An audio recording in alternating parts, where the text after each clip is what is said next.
అందరికీ నమస్తే అండి. విశాఖ ఉక్కు విషయంలో గత 5 సంవత్సరాలుగా కూడా నాటకీయ పరిణామాలు, పొలిటికల్ డ్రామాలు జరుగుతూనే ఉన్నాయి. డైరెక్ట్గా ప్రైవేటీకరణ చేస్తాము అని చెప్పకుండా నెమ్మదిగా చాప కింద నీరుల ప్రైవేటీకరణ దిశగా కేంద్రం అడుగులు వేస్తూనే ఉంది. దీనికి అప్పుడు రాష్ట్రంలో అధికారంలో ఉన్న వైఎస్ఆర్ కాంగ్రెస్ పార్టీ కూడా ఎదురు చెప్పలేదు, అడ్డు చెప్పలేదు. ఇప్పుడు రాష్ట్రంలో అధికారంలో ఉన్న కూటమి ప్రభుత్వం కూడా ఎదురు చెప్పడం లేదు, అడ్డు చెప్పడం లేదు. అప్పట్లో స్టీల్ ప్లాంట్ కార్మికులకు మద్దతుగా నిలిచిన పవన్ కళ్యాణ్ గారు కొంత నడిపించారు, డ్రామా నడిపించారు. ఇప్పుడు కంప్లీట్ మౌనంగా ఉన్నారు. సో చంద్రబాబు గారు అప్పుడు మౌనమే, ఇప్పుడు మౌనమే. జగన్మోహన్ రెడ్డి గారు అప్పుడు డ్రామాలే, ఇప్పుడు డ్రామాలే. మొత్తానికి ఆంధ్రప్రదేశ్ రాష్ట్రంలో ఉన్న ఈ ముగ్గురు నాయకులకి, ఈ 3 పార్టీలకి కూడా కొన్ని విషయాల్లో చేవలేదు అనేది మనం ఒప్పుకోవాలి. కేంద్రానికి ఎదురు వెళ్ళలేరు అనేది మనం ఒప్పుకోవాలి. కేంద్రం దగ్గర మోకరిల్లుతారు అనేది మనం ఒప్పుకోవాలి. సో ఢిల్లీ దగ్గర మోకరిల్లి విశాఖ ఉక్కుకి వెన్నుపోటు పొడిచిన మహానుభావులుగా ఈ ముగ్గురు నిలిచిపోతారు. జగన్మోహన్ రెడ్డి గారు, చంద్రబాబు నాయుడు గారు, పవన్ కళ్యాణ్ గారు. ఏ ఒక్కరు తక్కువ కాదు, ఏ ఒక్కరు ఎక్కువ కాదు. ఇప్పుడు కూటమి అధికారంలో ఉంటే జగన్ పాత్ర ఏంటి అని మీరు అడగొచ్చు కాక. ఎందుకంటే దీనికి అడుగులు అప్పట్లోనే పడ్డాయి. 5 ఏళ్ల కిందటి నుంచి 2021 నుంచి దీనికి అడుగులు పడుతూనే ఉన్నాయి కదా. కాబట్టి ఆ విషయం కూడా మనం ప్రస్తావించాలి. సో మధ్యలో 11,500 కోట్లు ప్యాకేజీ ఇచ్చినప్పటికీ, అలా ప్యాకేజీ ఎందుకు ఇచ్చారంటే మేమేం ప్రైవేటీకరణ చేయడం లేదు, విశాఖ ఉక్కును మేము ఆదుకుంటున్నాము అని ఒక వైబ్ క్రియేట్ చేయడానికి, ఒక పాజిటివ్ వైబ్ క్రియేట్ చేయడానికి, అందరినీ ఆ ఆనంద డోలికల్లో ముంచడానికి ఒక వైబ్ క్రియేట్ చేసి 11,500 కోట్ల ప్యాకేజీ ఇచ్చారు. ఇచ్చినట్టే ఇచ్చి బ్యాక్ ఎండ్లో ప్రైవేటీకరణకు సంబంధించిన ప్రక్రియను వేగవంతం చేస్తూ వచ్చారు. అప్పట్లోనే 1140 మంది పర్మనెంట్ ఉద్యోగులను వాలంటరీ రిటైర్మెంట్ స్కీమ్ ద్వారా, వీఆర్ఎస్ ద్వారా ఇంటికి పంపించారు దాదాపుగా 6 నెలల కిందటే. సో ఈ నిర్ణయానికి వ్యతిరేకంగా కార్మికులు, ఉద్యోగులు తీవ్రంగా నిరసన వ్యక్తం చేస్తూనే ఉన్నారు. తాజాగా ఏం జరిగింది? విశాఖ ఉక్కు ప్రైవేటీకరణలో ఒక కీలకమైన అడుగు ఏంటంటే ఎక్స్ప్రెషన్ ఆఫ్ ఇంట్రెస్ట్, ఈఓఐని విడుదల చేసింది కేంద్రం. కేంద్ర ప్రభుత్వ ఆదేశాల మేరకు వైజాగ్ స్టీల్ ప్లాంట్ యాజమాన్యం పలు విభాగాలను ప్రైవేట్ సంస్థలకు అప్పగించేందుకు ఇటీవల 32 ఎక్స్ప్రెషన్ ఆఫ్ ఇంట్రెస్ట్లను విడుదల చేసింది. దీని అర్థం ఏంటంటే ఆయా విభాగాలను నిర్వహించడానికి ఉన్న ప్రైవేట్ కంపెనీల నుంచి దరఖాస్తులు ఆహ్వానించారు. ఇప్పుడు ఉక్కు ఫ్యాక్టరీ ఒక భారీ ఫ్యాక్టరీ, అందులో రకరకాల విభాగాలు ఉంటాయి. ఆ విభాగాల్లో 32 విభాగాలు మేము నిర్వహించలేము, ప్రైవేట్ కంపెనీలు ఎవరైనా మీరు మీకు నిర్వహించడానికి ఆసక్తి ఉంటే మీరు రండి, దరఖాస్తు చేయండి అని చెప్పి విడుదల చేశారు. దాంతో ప్రైవేట్ కంపెనీలు ఇప్పుడు పోటీ పడుతున్నాయి. అంటే విడతల వారీగా నెమ్మదిగా చాప కింద నీరులాగా విశాఖ ఉక్కుని ప్రైవేటీకరణ చేయడానికి కేంద్రం చేస్తోంది. అంటే దీన్ని ఎలా అంటారంటే,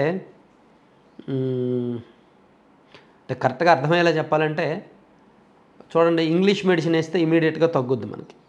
హోమియో కానీ ఆయుర్వేదం కానీ వేస్తే నెమ్మదిగా ఏదైనా నయం అవుద్ది కదా. ఇంగ్లీష్ అయితే 1-2 రోజుల్లో రిజల్ట్ ఉంటుంది. సో ఇక్కడ విశాఖ ఉక్కు విషయంలో కూడా వాళ్ళు ఇమీడియట్గా డెసిషన్ తీసుకుంటే ఎక్కడ ఈ సెంటిమెంట్స్ రగులుతాయో, ఎక్కడ బీజేపీని తిట్టుకుంటారో, ఎక్కడ రాజకీయంగా వీళ్ళు నష్టపోతారో, ఎక్కడ విశాఖపట్నంతో పాటు ఈ రాష్ట్ర వ్యాప్తంగా విశాఖ ఉక్కు సెంటిమెంట్ను గౌరవించే ప్రతి ఒక్కరు కూడా ప్రభుత్వానికి యాంటీ అవుతారో, పార్టీలకు యాంటీ అవుతారో అనే భయంతో సైలెంట్గా బయటకేమో షో చేస్తున్నారు. ఈవెన్ ఈ రోజుకి కూడా ఎవరు మాట్లాడరు. మాట్లాడితే మాత్రం విశాఖ ఉక్కు ఆంధ్రుల హక్కు అని అంటారు, మేము కాపాడతామని అంటారు. తెర వెనక నుంచి దానికి ప్రైవేటీకరణ జరిగిపోతున్నా ముందు మాత్రం వీళ్ళు మేము కాపాడతాము, విశాఖ ఉక్కును మేము కాపాడతాము, దానికోసం మా ప్రాణాలను అర్పిస్తాము, మేము కేంద్రంతో మాట్లాడతాము అని అంటూనే ఉంటారు. కానీ బ్యాక్ ఎండ్లో జరగాల్సినవి జరుగుతాయి. అంటే జస్ట్ అక్కడ జనాలకి షో చేయడానికి, జనం ముందు షో చేయడానికి, మేమేదో పెద్ద పెద్ద ప్రయత్నాలు చేస్తున్నామని బిల్డప్ కొట్టడానికి నాయకులు అలా మాట్లాడతారు తప్ప. అందుకే నేను చాలా సందర్భాల్లో చెప్తానండి, అసలు రాష్ట్రంలో ఏ పార్టీలు కరెక్ట్గా లేవు, ఏ నాయకుడు కరెక్ట్గా లేడు. ఇతర రాష్ట్రాలు కొన్ని రాష్ట్రాల్లో చూస్తే బెటర్ అనిపిస్తుంది. బీజేపీ వాళ్ళు తప్పు చేస్తే స్ట్రైట్గా ఎదురుగా నిలబడతారు. కానీ మన రాష్ట్రంలో బీజేపీ వాళ్ళకి ఎదురుగా నిలబడే నాయకుడు ఎవడూ లేడు. చూడండి, ఇప్పుడు ఉపరాష్ట్రపతి ఎన్నికలు జరుగుతున్నాయి. ఎన్డీఏ పవన్ కళ్యాణ్ గారు, చంద్రబాబు నాయుడు గారు అంటే ఎన్డీఏలో ఉన్నారు కాబట్టి వాళ్ళు మద్దతు ఇస్తారు. జగన్మోహన్ రెడ్డి గారికి ఏముంది? ఈయన ఇండియా కూటమి మద్దతు ఇవ్వచ్చుగా. ఈయన కూడా ఎన్డీఏ కాదు, అడిగినా అడగకపోయినా చేతులు కొట్టుకొని మరి ప్రజెంట్ సార్ అని చెప్పి అనే టైప్ అనమాట. ఈయన కూడా మద్దతు ఇచ్చేస్తున్నాడు, ఎందుకంటే బీజేపీ వాళ్ళంటే భయం. సో అలాగే విశాఖ ఉక్కు విషయంలో కూడా అప్పుడు అధికారంలో ఉన్నప్పుడు జగన్మోహన్ రెడ్డి గారు పెద్దగా మాట్లాడలేదు, తెర వెనుక నుంచి కొంత కేంద్రానికి ఓకే చేశారు. సో ఇప్పుడు అధికారంలో ఉన్న కూటమి పవన్ కళ్యాణ్ గారు, చంద్రబాబు నాయుడు గారు కూడా తెర వెనుక నుంచి ప్రయత్నాలకి మద్దతు ఇస్తున్నారనమాట. సో ఓవరాల్గా కాలక్రమేణా ఇంకో 1 ఇయర్లోనో 1.5 ఇయర్లోనో సంపూర్ణంగా పరిపూర్ణంగా పూర్తి స్థాయిలో విశాఖ ఉక్కుని ప్రైవేటు వ్యక్తుల చేతుల్లో పెట్టడానికి కేంద్రం అడుగులు వేసినట్టే, దీన్ని ఎవరు ఆపలేరు. Thank you. సరే, కంటెంట్ అయిపోయింది. కంటెంట్కి సంబంధం లేకుండా ఒక ప్రమోషన్ అండి. లడ్డూపల్లెం అని, అంటే మన సబ్స్క్రైబర్స్ చాలామంది చూసే ఉంటారు, చాలామంది బుక్ చేసుకున్నారు కూడా, ఆర్డర్ పెట్టారు, పాజిటివ్ రివ్యూస్ వస్తున్నాయి కాబట్టి నేను మళ్ళీ చెప్తున్నా. లడ్డూపల్లెం.com అని దాదాపు ఒక 20 రకాల లడ్డూలు, రాగి, సజ్జ, జొన్న, కొర్ర, వాటితో పాటు గుమ్మడి విత్తనాలు అండ్ పొద్దుతిరుగుడు విత్తనాలు అండ్ అవిసె గింజలు, ఇలా రకరకాల seeds and dry fruits plus makhana, ఇలా ఒక 20 రకాల లడ్డూలు. వాటితో పాటు హాట్ స్నాక్స్ కూడా ఉంటాయి, ఈ మిల్లెట్స్తో చేసిన హాట్ స్నాక్స్, అంటే జంతికలు, రిబ్బన్ పకోడా, మురుగులు, ఇవి కూడా. అలాగే వీటితో పాటు ప్రోటీన్ పౌడర్స్ ఉంటాయి, పిల్లలకి పెద్దలకి కంప్లీట్ పోషకాహారం అందించేలాగా ప్రోటీన్. ఇవన్నీ కూడా ప్యూర్ హెల్దీ ఇంగ్రీడియంట్స్తో చేసేవి, కంప్లీట్గా ఆరోగ్యానికి ఉపయోగమైనవి.